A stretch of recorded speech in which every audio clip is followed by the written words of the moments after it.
Europe Matin. La lecture, une bonne façon de s'enrichir sans voler personne, a dit un jour Arlette Laguillier. Oui, mais encore faut-il rendre le livre si on l'a emprunté. Alors pour ne froisser que des pages cet été, et de bonnes de préférence, Stéphane Place déambule chaque matin dans les rayons de la librairie Mola à Bordeaux. Et c'est un roman d'aventure qui aujourd'hui a retenu son attention.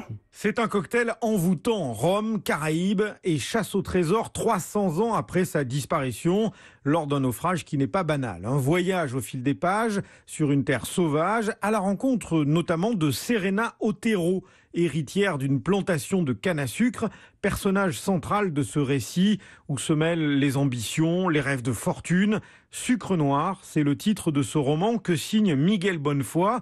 Incontournable, un grand bonheur de lecture pour Elga Panier, libraire chez Mola, conquise par la prose de l'auteur. Ce qui, moi, m'a particulièrement touchée, en fait, c'est l'écriture, qui est très luxuriante, envoûtante, qui colle complètement à ces paysages de jungle, de forêt équatoriale et compagnie. C'est génial. Le début du roman, on va voir une scène de naufrage, mais pas un naufrage sur la plage. En fait, c'est un bateau qui s'échoue dans les arbres, au beau milieu de la forêt. C'est un bateau de pirates. Et ces pirates-là ont enclenché une mutinerie. Et le capitaine est reclus dans sa cabine avec son trésor et il va s'enfermer là jusqu'à mourir tout seul. Et on va suivre, en fait, 3 siècles après, l'histoire d'un petit village qui s'est installé à cet endroit-là. Il y a la rumeur de ce trésor qui court depuis des siècles. Personne ne l'a trouvé. Et on va se fixer en fait sur une famille, notamment sur la fille de cette famille-là, qui est une femme mystique, envoûtante, forte, très belle. Et voilà. On est direct embarqué par les premiers mots en fait de Miguel Bonnefoy, qui a ce talent génial et un peu mystique de nous emporter tout de suite, de nous laisser rêver. On imagine tout de suite le soleil, les arbres, la mer pas loin et le rhum, surtout le rhum.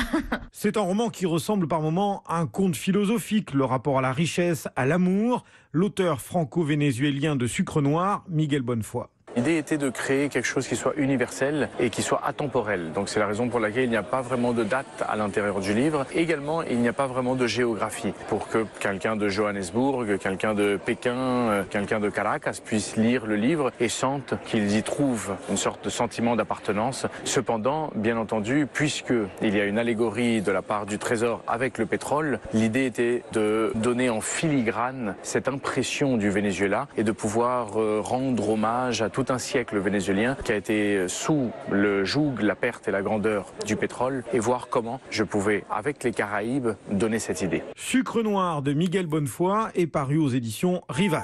Europe.